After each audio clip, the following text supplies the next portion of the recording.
India has underplayed its role as a transformative force to the world around it. We know how Greek ideas transformed the world because the colonial powers told that story. We now know how the Chinese transformed everything with the Silk Road, because this is an idea which has been propagated by the Chinese state. Xi Jinping has turned it into the Belt and Road. But I don't believe that the Silk Road existed in the ancient period. It was a medieval idea. And before then, India was important.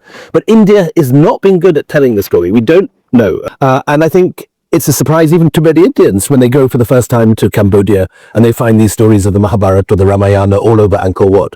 When they go to Japan and find not just Buddhism but images of Ganesha and Hanuman and so on in Buddhist temples in Korea and Japan. I mean, we find Shiv temple in Guangzhou, China. When we find a Shiv temple from the Cholas in Guangzhou. And so this is part of a huge movement of Indian trade, Indian ideas, Indian missionaries, Indian sculptors, Indian dancers. And Indian science. And Indian science. Stop it all. Indian science, stop it and go.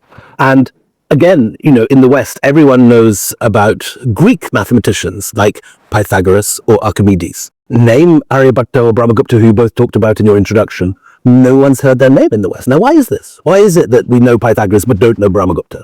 It shouldn't be, in the 21st century, that should not be the case, because Brahmagupta defining zero, Aryabhatta finding the circumference of the earth, his achievement is every bit as great as Pythagoras or Archimedes.